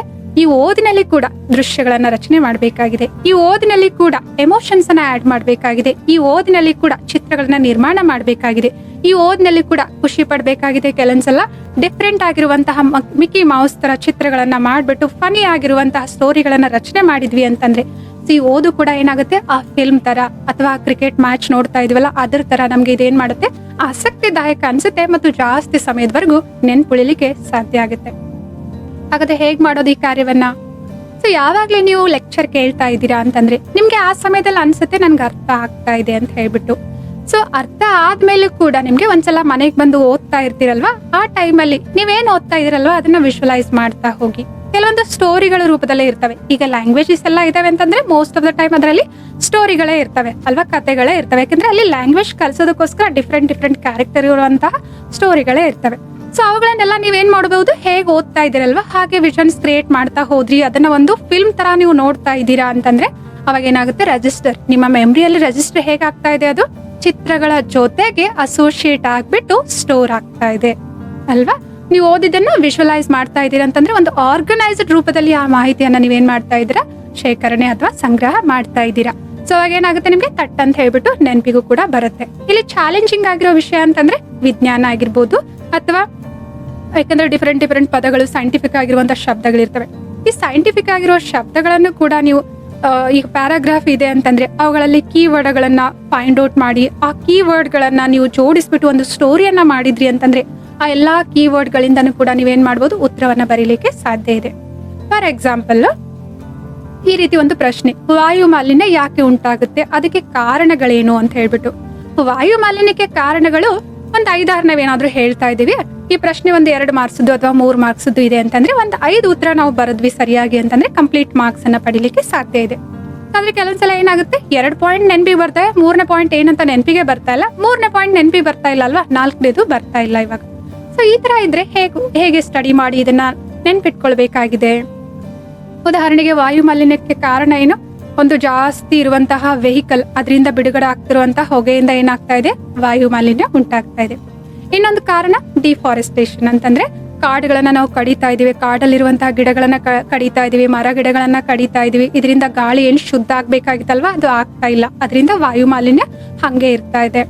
3ನೇ ಕಾರಣ ಏನು, ಕೈಗಾರಿಕೆ, ದೊಡ್ಡ ದೊಡ್ಡ ಕಾರ್ಖಾನೆಗಳು, ಅಲ್ಲೇನು ಉತ್ಪತ್ತಿ ಆಗ್ಬಿಟ್ಟು ಹೊಗೆ ರಿಲೀಸ್ ಆಗ್ತಾ ಇದೆಯಲ್ಲ, ದಟ್ಟವಾದ ಹೊಗೆ, ಅದರಿಂದನೂ ಕೂಡ ವಾಯು ಮಾಲಿನ್ಯ ಏನಾಗ್ತಾ ಇದೆ, ಉಂಟಾಗ್ತಾ ಇದೆ.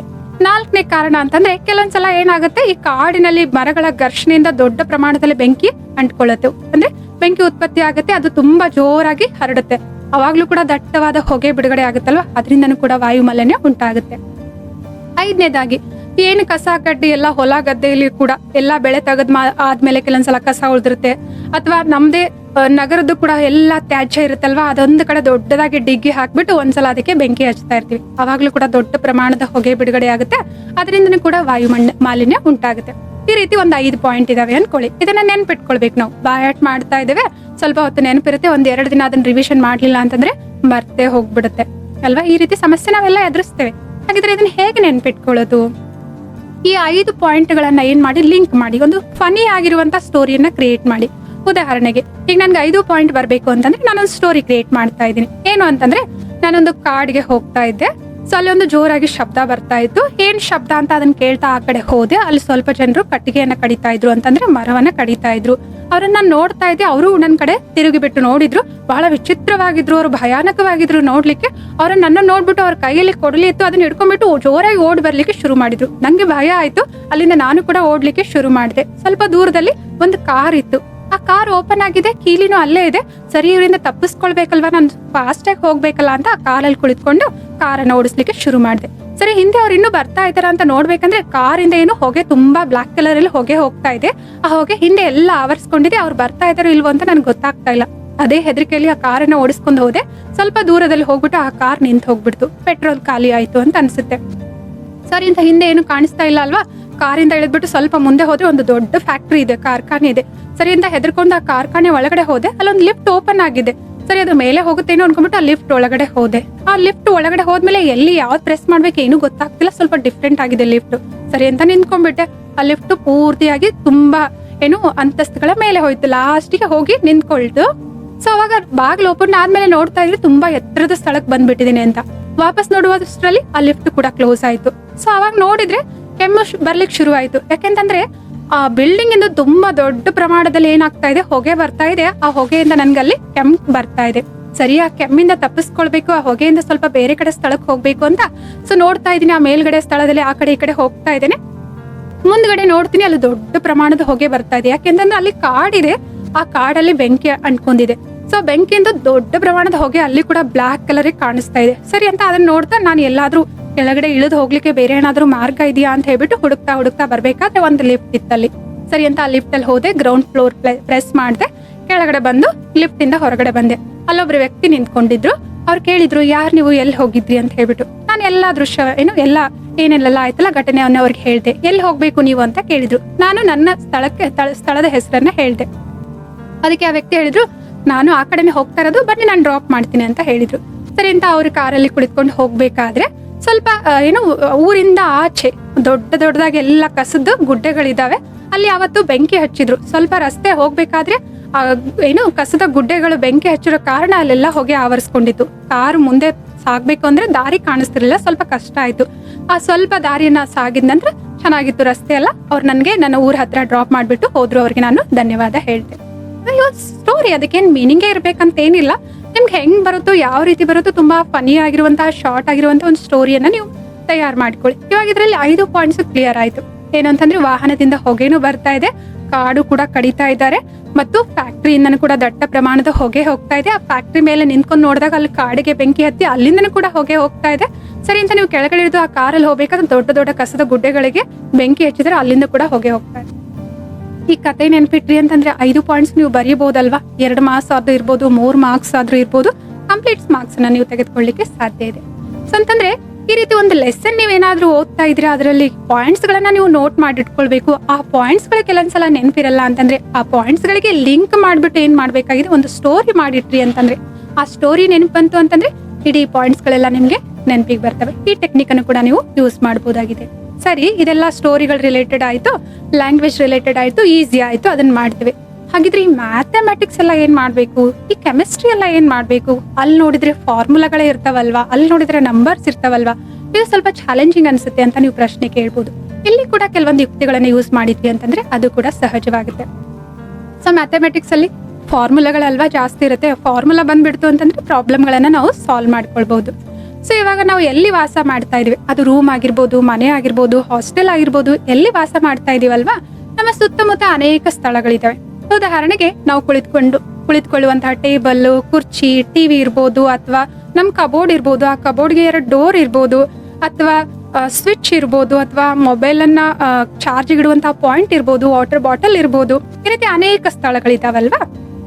ಇದಕ್ಕೆ ಹ್ಯಾಂಗಿಂಗ್ ಮೆಥಡ್ ಅಂತ ಹೇಳ್ತಾರೆ. ಅಂತಂದ್ರೆ ನೀವು ಒಂದೊಂದು ಫಾರ್ಮುಲಾನ ಅಲ್ಲಿ ಹ್ಯಾಂಗ್ ಮಾಡ್ತಾ ಇದ್ದೀರಾ ಅಂತ ಅರ್ಥ.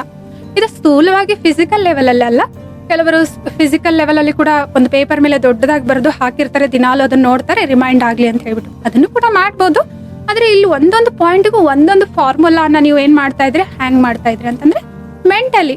ಅಂತಂದ್ರೆ ಇವಾಗ ಸ್ವಿಚ್ ಬೋರ್ಡ್ ಹತ್ರ ಹೋಗ್ತಾ ಇದ್ರೆ ಅಲ್ಲೊಂದು ಫಾರ್ಮುಲಾ, ಅದಕ್ಕೆ ನೀವು ಏನು ಮನಸ್ಸಿನಿಂದ ಅಲ್ಲಿ ಸ್ಟಿಕ್ ಮಾಡ್ತಾ ಇದ್ದೀರಾ. ಉದಾಹರಣೆಗೆ a+b bracket square is equal to a square plus b square plus 2ab ಅಂತ ಹೇಳ್ಬಿಟ್ಟು ಆ ಸ್ವಿಚ್ ಬೋರ್ಡ್ ಅಲ್ಲಿ ನೀವು ಯಾವಾಗ್ಲೆಲ್ಲ ಹೋಗ್ತಿರಲ್ಲ ಅವಾಗ್ಲೆಲ್ಲ ಅದು ನೆನಪು ಮಾಡ್ಕೊಳ್ಳೋದು. ಸ್ಟಾರ್ಟಿಂಗ್ ಏನಾದ್ರೂ ನೆನಪು ಬರ್ತಾ ಇಲ್ಲ ಅಂತಂದ್ರೆ ಪುಸ್ತಕ ತೆಗೆದ್ಬಿಟ್ಟು ನಾವು ನೋಡ್ಬೋದಾಗಿದೆ. ಬಟ್ ಎಷ್ಟು ಸಲ ಆ ಸ್ವಿಚ್ ಬೋರ್ಡ್ ಕಡೆ ಹೋಗ್ತೀನಿ, ಆ ಫಾರ್ಮುಲಾ ಅನ್ನ ನಾನು ಪದೇ ಪದೇ ರಿಪಿಟೇಷನ್ ಮಾಡ್ತಾ ಇದ್ದೆ ಅಂತಂದ್ರೆ ಅದೇನಾಗುತ್ತೆ, ಪರ್ಮನೆಂಟ್ ಆಗಿ ನಮ್ದು ಲಾಂಗ್ ಟರ್ಮ್ ಮೆಮರಿಯಲ್ಲಿ ಸ್ಟೋರ್ ಆಗ್ಬಿಡುತ್ತೆ. ಸೊ ಯಾವಾಗ್ಲೇ a+b ಬ್ರಾಕೆಟ್ ಸ್ಕ್ವೇರ್ ಅಂತಂದ್ರೆ ನಮ್ಗೆ ತಟ್ ಅಂತ ನಾವು ಆ ಫಾರ್ಮುಲಾನ ಹೇಳ್ಬಿಡ್ತೇವೆ. ಅದೇ ರೀತಿ ಟಿವಿ ಹತ್ರ ಹೋಗ್ತಾ ಇದೀವಿ ಅಂತಂದ್ರೆ ಅಲ್ಲೊಂದು ಫಾರ್ಮುಲಾ. ಪದೇ ಪದೇ ನಾನು ಯಾವ ಸ್ಥಳಕ್ಕೆ ಹೋಗ್ತೀನಲ್ವಾ ಅಲ್ಲಿ ಕಠಿಣ ಆಗಿರುವಂತಹ ಫಾರ್ಮುಲಾಗಳನ್ನ ನಾವು ಹಾಕಿದ್ವಿ ಅಂತಂದ್ರೆ ಅವ ಏನಾಗುತ್ತೆ, ಪದೇ ಪದೇ ಸ್ವಲ್ಪ ಪರಿಶ್ರಮ ಪಟ್ವಿ ಅಂತಂದ್ರೆ ಪದೇ ಪದೇ ರಿಪಿಟೇಷನ್ ಮಾಡೋದ್ರಿಂದ ಆ ಸ್ಮರಣೆ ಏನಾಗುತ್ತೆ, ಲಾಂಗ್ ಟರ್ಮ್ ಮೆಮರಿ ಆಗಿ ಕನ್ವರ್ಟ್ ಆಗುತ್ತೆ. ನಮ್ಗೆ ಸಹಜವಾಗಿ ಅದು ನೆನಪಿಗೆ ಬರ್ಲಿಕ್ಕೆ ಸಹಾಯ ಆಗುತ್ತೆ. ಸೊ ಈ ರೀತಿ ನೀವು ಹಲವಾರು ಯುಕ್ತಿಗಳಂತೂ ಇದಾವೆ, ಅದರಲ್ಲಿ ಕೆಲವೊಂದು ಸಹಜವಾಗಿರುವಂತ ಯುಕ್ತಿಗಳು. ಈ ರೀತಿ ನೀವು ಇದನ್ನ ಏನ್ ಮಾಡಬಹುದಾಗಿದೆ, ಉಪಯೋಗ ಮಾಡಬಹುದಾಗಿದೆ. ಉದಾಹರಣೆಗೆ ಈ ಬೆಟ್ಟ ಗುಡ್ಡಗಳೆಲ್ಲ ಇರ್ತಾವಲ್ವಾ, ಅಲ್ಲಿ ಮಂಜು ಕವಿದಿದೆ ಅಂತಂದ್ರೆ, ಫಾಗ್ ಬಂದಿದೆ ಅಂತಂದ್ರೆ, ಸೊ ಅವಾಗ ಏನಾಗುತ್ತೆ, ದೂರದಲ್ಲಿರುವಂತ ಬೆಟ್ಟ ಕಾಣಿಸೋದಿಲ್ಲ, ಸ್ವಲ್ಪ ದೂರದ ಮಾತ್ರ ಕಾಣಿಸುತ್ತೆ, ಆಮೇಲೆ ಮುಂದೆ ಇರೋದು ಕಾಣಿಸೋದಿಲ್ಲ. ಈಗ ಘಾಟ್ ಸೆಕ್ಷನ್ ಅಲ್ಲೆಲ್ಲ ಹೋಗ್ತಾ ಇರ್ತೇವೆ ಬೆಳಗಿನ ಜಾವ ಅಂತಂದ್ರೆ ಫಾಗ್ ಇರುತ್ತೆ, ಅಲ್ಲೆಲ್ಲ ಫಾಗಿ ಆಗಿರುತ್ತೆ, ಸ್ವಲ್ಪ ಡಿಸ್ಟೆನ್ಸ್ ಮಾತ್ರ ಕಾಣಿಸುತ್ತೆ, ಆಮೇಲೆ ಮುಂದೆ ಇರೋದು ಕಾಣಿಸೋದಿಲ್ಲ. ಇದರ ಅರ್ಥ ಅಲ್ಲಿ ಆ ಪರ್ವತ ಆಗ್ಲಿ, ಬೆಟ್ಟ ಆಗ್ಲಿ, ಗುಡ್ಡ ಆಗ್ಲಿ ಇಲ್ಲ ಅಂತ ಅರ್ಥ ಅಲ್ಲ. ಆ ಸಮಯದಲ್ಲಿ ಸ್ವಲ್ಪ ಏನಾಗಿದೆ, ಮಂಜು ಕವಿದಿದೆ, ಮುಂದ್ಗಡೆ ಫಾಗ್ ಬಂದಿದೆ ಅಷ್ಟೇನೆ, ಅದು ಕಾಣಿಸ್ತಾ ಇಲ್ಲ ಅಂತ ಅರ್ಥ. ಹಾಗೇನೆ ಸೊ ಕೆಲವೊಂದ್ಸಲ ನಮ್ಮ ಮನಸ್ಸಲ್ಲಿ ಆ ಮಾಹಿತಿ ಇದೆ, ನಮ್ಮ ಸ್ಮರಣೆಯಲ್ಲಿ ಆ ಮಾಹಿತಿ ಇದೆ, ಆದ್ರೆ ಆ ಸಮಯದಲ್ಲಿ ನಮ್ಮ ಮನಸ್ಸಲ್ಲಿ ಕೂಡ ಒಂದು ಫಾಗು, ಒಂದು ಮಂಜು ಬಂದ್ಬಿಟ್ಟು ಏನ್ ಮಾಡ್ತಾ ಇದೆ, ಅದನ್ನ ನಮ್ಗೆ ಹಿಂಪಡಿಲಿಕ್ಕೆ ಆಗ್ತಾ ಇಲ್ಲ. ಉದಾಹರಣೆಗೆ ನೀವು ಎಕ್ಸಾಮ್ ಹಾಲ್ ಅಲ್ಲಿ ಕುಳಿತುಕೊಂಡಿದ್ದೀರಾ, ಒಂದು ಉತ್ತರವನ್ನ ನೆನಪು ಮಾಡ್ಕೊಳ್ತಾ ಇದ್ದೀರಾ, ಆ ಸಮಯದಲ್ಲಿ ನಿಮ್ಗೆ ಮಾಡ್ಕೊಳಕ್ ಆಗ್ತಾ ಇಲ್ಲ. ಯಾಕೆ ಅಂತಂದ್ರೆ ನೀವು ಎಕ್ಸಾಮ್ ಮಾರ್ನಿಂಗ್ ಇಂದನೇ ಎಕ್ಸಾಮ್ ಹಾಲ್ ಅಲ್ಲಿ ಹೋಗಿ ಕುಳಿತುಕೊಳ್ಬೇಕಾದ್ರೆ ಏನ್ ಯೋಚನೆ ಮಾಡ್ತಾ ಇದ್ರಿ, ಒಂದು ರೀತಿಯ ಭಯವನ್ನ ನೀವು ಅನುಭವ ಮಾಡ್ತಾ ಇರ್ಬೋದು, ಸ್ಟ್ರೆಸ್ ಅನ್ನ ನೀವು ಒತ್ತಡವನ್ನ ಅನುಭವ ಮಾಡ್ತಿರ್ಬೋದು.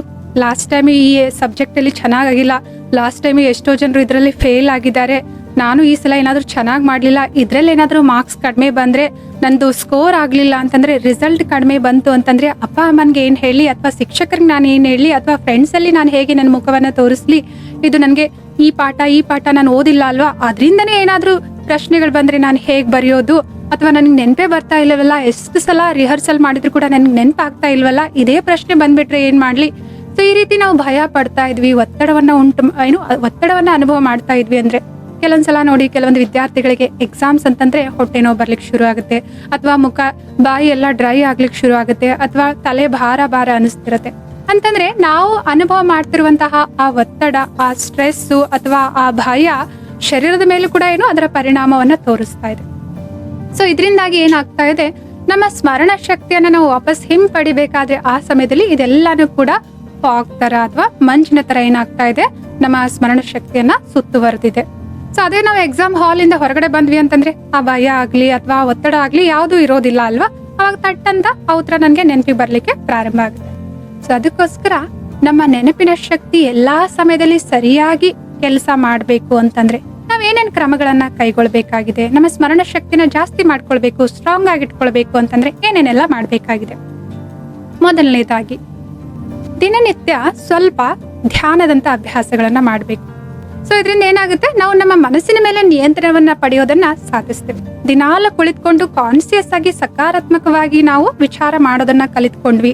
ಇದಕ್ಕೋಸ್ಕರ ಸ್ವಲ್ಪ ಸ್ಪಿರಿಚುವಲ್ ಸ್ಟಡಿಯನ್ನ ಮಾಡಿದ್ವಿ. ಆಧ್ಯಾತ್ಮಿಕ ಜ್ಞಾನವನ್ನ ಕಲಿತ್ಕೊಂಡು ಕೇಳ್ತಾ ಅದ್ರ ಬಗ್ಗೆ ಚಿಂತನೆ ಮಾಡ್ತಾ ಇದ್ವಿ. ಮತ್ತೆ ಅದರ ಆಧಾರಿತವಾಗಿ ನಾವು ಮೆಡಿಟೇಷನ್ ಮಾಡೋದನ್ನ ಕಲಿತ್ಕೊಂಡ್ವಿ ಅಂತಂದ್ರೆ ಮನಸ್ಸಿನ ಮೇಲೆ ನಿಯಂತ್ರಣವನ್ನ ನಾವು ಸಾಧಿಸ್ತೇವೆ. ಎರಡನೇದಾಗಿ ನಿದ್ರೆ ಸರಿಯಾಗಿ ಮಾಡ್ಬೇಕಾಗಿದೆ. ಯಾಕೆ ಅಂತಂದ್ರೆ ನಮ್ಮ short term memory long term memory ಆಗಿ ಕನ್ವರ್ಟ್ ಆಗ್ಬೇಕು ಅಂತಂದ್ರೆ ನಿದ್ರೆಯ ಅವಧಿಯಲ್ಲೇನೆ ಇದು ಆಗೋದು. ನಾವು ದಿನಾಲು ಲೇಟ್ ಆಗಿ ಮಲಗ್ತಾ ಇದ್ದೇವೆ, ಬೆಳಗ್ಗೆ ಲೇಟ್ ಆಗಿ ಹೇಳ್ತಾ ಇದೀವಿ ಅಂತಂದ್ರೆ ಈ ಮೆಮರಿ ಕಾನ್ಸಂಟ್ರೇಷನ್ ಆಗ್ಬೇಕಲ್ವಾ, ಶಾರ್ಟ್ ಟರ್ಮ್ ಇದ್ದಿದ್ದು ಲಾಂಗ್ ಟರ್ಮ್ ಆಗಿ ಕನ್ವರ್ಟ್ ಆಗ್ಬೇಕಲ್ವಾ, ಪ್ರಾಸೆಸ್ ಆಗ್ಬೇಕಲ್ವಾ, ಇದು ಸರಿಯಾಗಿ ಆಗೋದಿಲ್ಲ. ಅದರಿಂದ ಕೆಲವೊಂದು ನೆನಪಿರ್ತವೆ, ಕೆಲವೊಂದು ನಮ್ಗೆ ನೆನಪು ಉಳಿಯೋದಿಲ್ಲ. ಸೊ ಅದಕ್ಕೋಸ್ಕರ ನಿದ್ರೆಯನ್ನ ಸರಿಯಾದ ರೀತಿಯಲ್ಲಿ ರಾತ್ರಿ ಬೇಗ ಮಲ್ಗೆ ಆದಷ್ಟು ಬೆಳಗ್ಗೆ ಬೇಕಾದ್ರೆ ಎಷ್ಟು ಬೇಗ ಆಗುತ್ತೋ ಅಷ್ಟು ಬೇಗ ನೀವು ಎದ್ಬಿಟ್ಟು ಓದ್ಬಹುದು. ಯಾಕೆ ಅಂತಂದ್ರೆ ರಾತ್ರಿ ಏನಾಗುತ್ತೆ ಅಂತಂದ್ರೆ ಇಡೀ ದಿನ ನಿಮ್ ಮನಸ್ಸು ಅದು ಇದು ಆಕ್ಟಿವಿಟಿಯಲ್ಲಿ ಚಟುವಟಿಕೆಯಲ್ಲಿ ತೊಡಗಿಕೊಂಡಿದೆ, ದಣಿದಿದೆ, ಟಯರ್ಡ್ ಆಗಿದೆ. ಆ ದಣಿದಿರುವಂತಹ ಮೈಂಡ್ ಇಂದ ನೀವು ಮತ್ತೆ ಇನ್ನು ಅಭ್ಯಾಸ ಮಾಡ್ತಾ ಇದ್ದೀರಾ ಅಂತಂದ್ರೆ ಅದು ರಿಜಿಸ್ಟರ್ ಆಗ್ಬೇಕು, ಓದಿದ್ದು ಅರ್ಥ ಆಗ್ಬೇಕು, ಗ್ರಹಣ ಆಗ್ಬೇಕು ಅಂತಂದ್ರೆ ಜಾಸ್ತಿ ಸಮಯ ಹಿಡಿಸುತ್ತೆ. ಮತ್ತೆ ನೀವು ಸರಿಯಾಗಿ ನಿದ್ರೆನೂ ಮಾಡ್ಲಿಲ್ಲ ಅಂತಂದ್ರೆ ಅದು ಲಾಂಗ್ ಟರ್ಮ್ ಮೆಮರಿ ಆಗಿ ಪ್ರಾಸೆಸ್ ಆಗೋದು, ಕಾನ್ಸಲಿಡೇಟ್ ಆಗೋದು ಕೂಡ ಸರಿಯಾದ ರೀತಿಯಲ್ಲಿ ಆಗೋದಿಲ್ಲ. ಅದಕ್ಕೋಸ್ಕರನೇ ವಿದ್ಯಾರ್ಥಿಗಳಿಗೆ ಏನ್ ಹೇಳ್ತಾರೆ, ಬೆಳಗ್ಗೆ ಬೇಗ ಎದ್ದು ಓದಿ, ಬೆಳಗ್ಗೆ ರಾತ್ರಿ ಬೇಗ ಮಲ್ಕೊಳ್ಳಿ ಅಂತ ಹೇಳಿ ಹೇಳ್ತಾರೆ. ಅಂತಂದ್ರೆ ನಿದ್ರೆಯನ್ನ ಸರಿಯಾಗಿ ಮಾಡಿ, ಇದ್ರ ಅಭ್ಯಾಸ ಮಾಡಿ. ಸ್ಟಾರ್ಟಿಂಗ್ ಸ್ವಲ್ಪ ಕಷ್ಟ ಆಗ್ಬೋದು, ಯಾಕೆ ಅಂತಂದ್ರೆ ನಿಮ್ಗೆ ಅಭ್ಯಾಸ ಈ ರೀತಿ ಇಟ್ಕೊಂಡಿರ್ಬೋದು, ರಾತ್ರಿ ಲೇಟ್ ಆಗಿ ಮಲ್ಗೋದು, ಬೆಳಗ್ಗೆ ಲೇಟ್ ಆಗಿ ಹೇಳೋದು, ಈ ರೀತಿ ಅಭ್ಯಾಸ ಇತ್ತು ಅಂತಂದ್ರೆ ಸ್ವಲ್ಪ ಸ್ಟಾರ್ಟಿಂಗ್ ಕಷ್ಟ ಆಗ್ಬೋದು. ಆದ್ರೆ ಇದು ಒಳ್ಳೆಯ ಅಭ್ಯಾಸ ಆಗಿದೆ. ಇದನ್ನ ರೂಢಿಸ್ಕೊಂಡ್ವಿ ಅಂತಂದ್ರೆ ಲೈಫ್ ಲಾಂಗ್ ನಾವು ಇದರ ಬೆನಿಫಿಟ್ ಅನ್ನ ಪಡಿಬಹುದಾಗಿದೆ. ಮೂರನೇದಾಗಿ ನಮ್ಮ ಆಹಾರವನ್ನ ನಾವು ಸರಿ ಮಾಡ್ಕೊಳ್ಬೇಕಾಗಿದೆ. ಸೊ ಒಳ್ಳೆಯ ಆಹಾರ, ಪೌಷ್ಟಿಕವಾದ ಆಹಾರವನ್ನ ನಾವು ಸೇವಿಸ್ತಾ ಇದ್ದೀವಿ ಅಂತಂದ್ರೆ ಇದು ನಮ್ಮ ಶಾರೀರಿಕ ಆರೋಗ್ಯದ ಮೇಲೆ ಪರಿಣಾಮ ಬೀರುತ್ತೆ. ನೋಡಿ, ಹೊಟ್ಟೆ ನೋವು ಆಗ್ತಾ ಇದೆ, ತಲೆನೋವು ಬರ್ತಾ ಇದೆ, ಅಥವಾ ಸುಸ್ತಾಗ್ತಾ ಇದೆ ನಮ್ಗೆ, ಅಥವಾ ಜ್ವರದ ತರ ಇದೆ ಅಂತಂದ್ರೆ ನಾವು ಆ ಸಮಯದಲ್ಲಿ ಏಕಾಗ್ರವಾಗಿ ಕುಳಿತುಕೊಂಡು ಓದ್ಲಿಕ್ಕೆ ಸಾಧ್ಯನಾ? ಪದೇ ಪದೇ ನಮ್ಮ ಮನಸ್ಸು ಯಾವ ಕಡೆ ಹೋಗ್ತಾ ಇದೆ, ಶರೀರದಲ್ಲಿ ಎಲ್ಲಿ ನೋವು ಆಗ್ತಾ ಇದೆಯಲ್ಲ ಆ ಕಡೆನೆ ಮನಸ್ಸು ಬುದ್ಧಿ ಹೋಗ್ತಾ ಇರುತ್ತೆ, ಕಾನ್ಸಂಟ್ರೇಷನ್ ನಮ್ಗೆ ಆಗೋದಿಲ್ಲ. ಸೊ ಅದಕ್ಕೋಸ್ಕರ ಶರೀರದ ಆರೋಗ್ಯವನ್ನು ಕಾಪಾಡ್ಕೊಳ್ಬೇಕು. ಇದಕ್ಕೋಸ್ಕರ ದಿನಾಲೂ ಕೂಡ ಎಕ್ಸರ್ಸೈಸ್ ಮಾಡ್ಬೇಕಾಗಿದೆ. ನಿಮ್ಗೆ ಏನ್ ಇಷ್ಟ ಆಗುತ್ತೋ ಅಂತ ಎಕ್ಸರ್ಸೈಸ್. ವಾಕಿಂಗ್ ಇಷ್ಟ ಆಗುತ್ತಾ, ಸ್ವಲ್ಪ ಹೊತ್ತು ಗಾರ್ಡನ್ ಅಲ್ಲಿ, ನೇಚರ್ ಮಧ್ಯೆ, ಅಥವಾ ಎಲ್ಲಾದ್ರೂ ಸರಿ, ಯಾವ ಸ್ಥಳ ಆದ್ರೂ ಸರಿ ವಾಕಿಂಗ್ ಮಾಡ್ಬೇಕು. ಅಥವಾ ನಿಮ್ಗೆ ಸೂರ್ಯ ನಮಸ್ಕಾರ ಅಥವಾ ಇನ್ಯಾವುದೋ ಫಿಸಿಕಲ್ ಎಕ್ಸರ್ಸೈಸ್ ನೀವು ಕಲ್ತ್ಕೊಳ್ಬಹುದು, ಅದ್ರ ಬಗ್ಗೆ ಅದನ್ನ ಮಾಡಿ. ಇದರಿಂದ ಬ್ಲಡ್ ಸರ್ಕ್ಯುಲೇಷನ್ ಚೆನ್ನಾಗ್ ಆಗೋದ್ರಿಂದ ಬ್ರೈನು ಆಕ್ಟಿವ್ ಆಗಿರುತ್ತೆ. ಸರಿನಾ? ಸೊ ಹೆಲ್ತ್ ನ ಸರಿಯಾಗಿ ನೋಡ್ಕೊಳ್ಬೇಕು, ಫಿಸಿಕಲ್ ಎಕ್ಸರ್ಸೈಸ್ ಮಾಡ್ಬೇಕು. ಇದರ ಜೊತೆಗೆ ಕೆಲವೊಂದು ಮೆಂಟಲ್ ಎಕ್ಸರ್ಸೈಸ್ ಅನ್ನು ಕೂಡ ಮಾಡ್ಬೇಕಾಗಿದೆ. ಮನಸ್ಸನ್ನ ಸಕ್ರಿಯಗೊಳಿಸುವಂತಹ ಪಜಲ್ಸ್ ಆಗಿರ್ಬೋದು, ಅಥವಾ ಕಷ್ಟಕರವಾದ, ಕ್ಲಿಷ್ಟಕರವಾಗಿರುವಂತಹ ಕೆಲವೊಂದು ಪ್ರಶ್ನೆಗಳನ್ನ ಕೇಳ್ತಾ ಅದಕ್ಕೆ ಉತ್ತರವನ್ನ ಯೋಚನೆ ಮಾಡೋದ್ರಲ್ಲಿ ಮನಸ್ಸನ್ನ ನಾವು ಸಕ್ರಿಯ ಮಾಡಿದ್ವಿ ಅಂತಂದ್ರೆ ಮನಸ್ಸು ಕೂಡ ಆಕ್ಟಿವ್ ಆಗಿರುತ್ತೆ. ಮತ್ತು ಇನ್ನು ಕೆಲವೊಂದು ನಮ್ಮ ಬ್ರೈನ್ ಅನ್ನ ಆಕ್ಟಿವ್ ಮಾಡುವಂತಹ ಕೆಲವೊಂದು ಆಟಗಳು ನಿಮ್ಗೆ ಸಿಗ್ತವೆ. ನೀವು ಗೂಗಲ್ ಅಲ್ಲಿ ಹುಡುಕಿದ್ರು, ಯೂಟ್ಯೂಬ್ ಅಲ್ಲಿ ನೋಡಿದ್ರು ಕೂಡ ಬ್ರೈನ್ ಆಕ್ಟಿವಿಟೀಸ್ ಅಂತ ಹೇಳ್ಬಿಟ್ಟು ಹುಡುಕಿದ್ರೆ ಸಿಗ್ತವೆ. ಅಂತಹ ಕೆಲವೊಂದು ಆಕ್ಟಿವಿಟಿಗಳನ್ನ ನಿಮ್ಗೆ ಸಮಯ ಸಿಕ್ಕಾಗ ನೀವು ಪ್ರಾಕ್ಟೀಸ್ ಮಾಡಿದ್ವಿ ಅಂತಂದ್ರೆ ನಿಮ್ಮ ಬ್ರೈನು ಸಹಜವಾಗಿ ಆಕ್ಟಿವ್ ಇರೋದ್ರಿಂದ ಸ್ಮರಣ ಶಕ್ತಿ ಜಾಸ್ತಿ ಇರುತ್ತೆ. ಚಿಕ್ಕ ಪುಟ್ಟ ಅಭ್ಯಾಸಗಳನ್ನ ನೀವು ದಿನನಿತ್ಯ ಸ್ವಲ್ಪ 5 ನಿಮಿಷ 10 ನಿಮಿಷದಲ್ಲಿ ಪ್ರಾಕ್ಟೀಸ್ ಮಾಡ್ಬೋದು. ಉದಾಹರಣೆಗೆ ನಾವು ಜಾಸ್ತಿ ರೈಟ್ ಹ್ಯಾಂಡ್ ಅನ್ನ ಯೂಸ್ ಮಾಡ್ತೇವೆ ಅಂತಂದ್ರೆ right hand, left brain, right brain ಅಂತ 2 ಪೋರ್ಷನ್ ಇದಾವಲ್ವಾ. ಸೊ ನಮ್ಮ ರೈಟ್ ಬ್ರೈನು ಭಾವನಾತ್ಮಕವಾದದ್ದಕ್ಕೆ ರೆಸ್ಪಾಂಡ್ ಮಾಡುತ್ತೆ, ನಮ್ಮ ಲೆಫ್ಟ್ ಬ್ರೈನು ಲಾಜಿಕಲ್ ಆಗಿ ಥಿಂಕ್ ಮಾಡುತ್ತೆ. ಈ 2 ಬ್ರೈನು ಒಟ್ಟಿಗೆ ಕೆಲಸ ಮಾಡ್ಬೇಕು ಅಂತಂದ್ರೆ ನಾವು 2 ಕೈಗಳನ್ನ ಕೆಲವೊಂದ್ಸಲ ಉಪಯೋಗ ಮಾಡಿದ್ವಿ ಅಂತಂದ್ರೆ ಸ್ವಲ್ಪ ಬ್ರೈನ್ ಆಕ್ಟಿವಿಟಿಯನ್ನ ನಾವು ಜಾಸ್ತಿ ಮಾಡ್ಬೋದು. ಉದಾಹರಣೆಗೆ ನಾನು ಕೈ ಬೆರಳನ್ನ ಈ ರೀತಿ ಹಿಡಿದಿದ್ದೇನೆ, ಬಲಗೈಯಲ್ಲಿ ಇಂಡೆಕ್ಸ್ ಫಿಂಗರು, ಎಡಗೈಯಲ್ಲಿ ಲೆಫ್ಟ್ ಫಿಂಗರು. ಸೊ ಇದನ್ನ ನಾನು ಕಾನ್ಸಿಯಸ್ ಆಗಿ ಮೊದಲು ಇದನ್ನ ಕೆಳಗಡೆ ಮಾಡ್ತೀನಿ, ಆಮೇಲೆ ಇದು ಮೇಲೆ ಮಾಡ್ತೀನಿ, ಇದು ಕೆಳಗಡೆ ಮಾಡ್ತೀನಿ, ಆಮೇಲೆ ಇದು ಕೆಳಗಡೆ, ಇದು ಮೇಲೆ. ಸೊ ಈ ರೀತಿ ನಾವು ಒಂದು 5 ನಿಮಿಷ 10 ನಿಮಿಷ ದಿನಾಲು ಬೇರೆ ಬೇರೆ ಆಕ್ಟಿವಿಟಿ ನೀವು ಮಾಡ್ಬೋದು. ಈ ರೀತಿ ಮಾಡೋದ್ರಿಂದ ಏನಾಗ್ತಾ ಇದೆ, 2 ಬ್ರೈನು ಇಲ್ಲಿ ಫಂಕ್ಷನ್ ಆಗ್ತಾ ಇದೆ. ಸೊ ಈ ರೀತಿ ಕೆಲವೊಂದು ಅಭ್ಯಾಸಗಳನ್ನ ನೀವು ಪ್ಯಾರಲಲ್ ಆಗಿ ಫಿಸಿಕಲ್ ಲೆವೆಲ್ ಅಲ್ಲಿ ಇಂಥ ಆಕ್ಟಿವಿಟಿಯನ್ನ ನಾವು ಮಾಡೋದ್ರಿಂದ ಬ್ರೈನು ಸಕ್ರಿಯವಾಗಿ ಕೆಲಸ ಮಾಡುತ್ತೆ. ನಮ್ಮ ಮನಸ್ಸು ಕೂಡ ಇದರಲ್ಲಿ ತೊಡಗಿಕೊಳ್ಳುತ್ತೆ. ಶರೀರದ ವ್ಯಾಯಾಮದ ಜೊತೆಗೆ ಮನಸ್ಸಿನ ಆಕ್ಟಿವಿಟಿ ಅಥವಾ ಬ್ರೈನ್ ಆಕ್ಟಿವಿಟಿ ಮಾಡೋದ್ರಿಂದನೂ ಕೂಡ ಇದು ನಮ್ಮ ಸ್ಮರಣ ಶಕ್ತಿಗೆ ಏನ್ ಮಾಡುತ್ತೆ, ಸಹಾಯ ಮಾಡುತ್ತೆ. ಮೇನ್ ಇಲ್ಲಿ ಈ ಭಯ, ಒತ್ತಡ ಅಥವಾ ತಪ್ಪಿತಸ್ಥ ಭಾವನೆ, ಗಿಲ್ಟ್ ಫೀಲಿಂಗು ಅಥವಾ ನಕಾರಾತ್ಮಕವಾಗಿ ಯೋಚನೆ ಮಾಡೋದು, ಈ ರೀತಿ ಏನು ನಕಾರಾತ್ಮಕವಾದ ಭಾವನೆಗಳಿದಾವಲ್ವಾ, ಕೋಪ, ಇಂಥವೆಲ್ಲ ಏನ್ ಮಾಡ್ತವೆ, ನಮ್ಮ ಆಂತರಿಕ ಶಕ್ತಿಯನ್ನ ಕುಗ್ಗಿಸ್ತವೆ. ಈ ಆಂತರಿಕ ಶಕ್ತಿ ನಮ್ಗೆ ಸ್ಮರಣೆ ಇಟ್ಕೊಳ್ಳೋದಕ್ಕೋಸ್ಕರ ಬೇಕಾಗಿದೆ. ಅಧ್ಯಯನ, ಹೊಸ ಹೊಸ ವಿಷಯವನ್ನ ಕಲಿಯೋದಕ್ಕೋಸ್ಕರ ಬೇಕಾಗಿದೆ. ಅದನ್ನ ಸಂಗ್ರಹ ಮಾಡೋದಕ್ಕೋಸ್ಕರ ಬೇಕಾಗಿದೆ. ಸೊ ಈ ಭಾವನೆಗಳು ಏನ್ ಮಾಡ್ತವೆ, ಈ ನಮ್ಮ ಆಂತರಿಕ ಶಕ್ತಿಯನ್ನ ಕುಗ್ಗಿಸ್ತವೆ. ಅದಕ್ಕೋಸ್ಕರ ಇವುಗಳನ್ನ ಕಡಿಮೆ ಮಾಡುವಂತಹ, ಇವುಗಳಿಂದ ಮುಕ್ತರಾಗುವಂತಹ ಟೆಕ್ನಿಕ್ ಗಳನ್ನ ನಾವು ಗಮನ ಕೊಟ್ಟು ಅಭ್ಯಾಸ ಮಾಡ್ಬೇಕಾಗಿದೆ. ಸೊ ಒತ್ತಡದಲ್ಲಿ ನಾವು ಏನೇ ಇನ್ನೊಂದು ಮಿಸ್ಟೇಕ್ ಏನ್ ಮಾಡ್ತೀವಿ ಅಂತಂದ್ರೆ, ನಾಳೆ ಎಕ್ಸಾಮ್ ಅಂತಂದ್ರೆ ಇವತ್ತು ತುಂಬಾ ಲೇಟ್ ಆಗಿ ಕುತ್ಕೊಂಡ್ಬಿಟ್ಟು ಓದ್ತೇವೆ. ಸೊ ಅದರಿಂದ ಏನಾಗುತ್ತೆ, ಓದಿದ್ದು ಸರಿಯಾಗಿ ನೆನ್ಪುಳಿಯೋದಿಲ್ಲ. ಅದಕ್ಕೆ ಮುಂಚೆಯಿಂದನೇ ಪ್ರಿಪರೇಷನ್ ಪ್ರಾರಂಭ ಮಾಡೋಣ. ಎಲ್ಲವನ್ನೂ ಕೂಡ ಸರಿಯಾದ ರೀತಿಯಲ್ಲಿ ಟ್ರೈನ್ಡ್ ಮೆಮ್ರಿ ಅಥವಾ ಆರ್ಗನೈಸ್ಡ್ ಮೆಮ್ರಿ ತರ ಅವುಗಳನ್ನ ಚೆನ್ನಾಗಿ ಅಸೋಸಿಯೇಟ್ ಮಾಡೋಣ, ನೆನ್ಪಿಟ್ಕೊಳ್ಳುವಂಥದ್ದು ಮಾಡೋಣ. ಸ್ವಲ್ಪ ರಿವಿಷನ್, ಪ್ರಾಕ್ಟೀಸ್ ರಿವಿಷನ್ ಮಾಡ್ತಾ ಇದ್ವಿ ಅಂತಂದ್ರೆ ಅದು ಆರಾಮಾಗಿ ನಮ್ಗೆ ಲಾಂಗ್ ಟರ್ಮ್ ಮೆಮ್ರಿ ಆಗಿ ಏನಾಗುತ್ತೆ, ಕನ್ವರ್ಟ್ ಆಗುತ್ತೆ. ಮತ್ತು ನಮ್ಮ ಒತ್ತಡಗಳು, ಭಯ, ಇನ್ಸೆಕ್ಯೂರಿಟಿ ಅಥವಾ ಏನೆಲ್ಲ ನಕಾರಾತ್ಮಕವಾದ ವಿಚಾರಗಳಿದಾವಲ್ವಾ, ಅವುಗಳನ್ನ ಪ್ರಜ್ಞಾಪೂರ್ವಕವಾಗಿ ಧ್ಯಾನದಂತ ಅಭ್ಯಾಸಗಳನ್ನ ಮಾಡ್ತಾ ಹೊರಗಡೆ ಹಾಕಿ ನಮ್ಮ ಮನಸ್ಸನ್ನ ಯಾವಾಗ್ಲೂ ಸಕಾರಾತ್ಮಕತೆಯಿಂದ ಇಟ್ಕೊಂಡ್ವಿ, ಸ್ಟ್ರಾಂಗ್ ಆಗಿ ಇಟ್ಕೊಂಡ್ವಿ, ಸ್ಥಿರವಾಗಿ ಇಟ್ಕೊಂಡ್ವಿ ಅಂತಂದ್ರೆ ನಮ್ಮ ಮೆಮ್ರಿ ಪವರು, ಸ್ಮರಣ ಶಕ್ತಿ ಚೆನ್ನಾಗಿ ಕೆಲಸ ಮಾಡುತ್ತೆ. ಆತ್ಮೀಯ ಸಹೋದರ ಸಹೋದರಿಯರೇ, ಸೊ ನಿಮ್ಗೇನಾದ್ರೂ ಈ ನೆನಪಿನ ಶಕ್ತಿಯ ಬಗ್ಗೆ ಏನಾದ್ರೂ ಪ್ರಶ್ನೆಗಳಿತ್ತು ಅಥವಾ ನೀವು ಉಪಯೋಗ ಮಾಡಿರುವಂತಹ ಯಾವ್ದಾದ್ರು ಸಲಹೆಗಳು ನಿಮ್ಗೆ ಕೆಲಸ ಮಾಡಿದ್ವು ಅಂತಂದ್ರೆ ಅವುಗಳನ್ನು ಕೂಡ ನೀವೇನ್ ಮಾಡ್ಬೋದಾಗಿದೆ, ಈ ವಿಡಿಯೋದ ಕಾಮೆಂಟ್ ಸೆಕ್ಷನ್ ಅಲ್ಲಿ ನಮ್ಮೊಂದಿಗೆ ಹಂಚ್ಕೊಳ್ಬಹುದಾಗಿದೆ. ಇದರಿಂದ ಅನೇಕರಿಗೆ ಏನಾಗುತ್ತೆ, ಸಹಾಯ ಆಗುತ್ತೆ. ಮತ್ತು ನೀವು ನೇರವಾಗಿ ನಮ್ಮೊಂದಿಗೆ ಸಂಪರ್ಕವನ್ನ ಮಾಡಿ ಮಾತನಾಡ್ಲಿಕ್ಕೆ ಬಯಸಿದ್ರಿ ಅಂತಂದ್ರೆ ಈ ಸ್ಕ್ರೀನ್ ನಲ್ಲಿ ತೋರಿಸಲಾಗಿರುವಂತಹ ಮೊಬೈಲ್ ಸಂಖ್ಯೆಗೆ ನೀವು ಕರೆ ಮಾಡಬಹುದಾಗಿದೆ. ಮುಂದಿನ ಸಂಚಿಕೆಯಲ್ಲಿ ಮತ್ತೊಂದು ವಿಷಯಗಳೊಂದಿಗೆ ನಾವು ಭೇಟಿಯಾಗೋಣ. ಅಲ್ಲಿವರೆಗೂ ನಮ್ಮೆಲ್ರಿಗೂ ಕೂಡ ನಮಸ್ತೆ. ಓಂ ಶಾಂತಿ.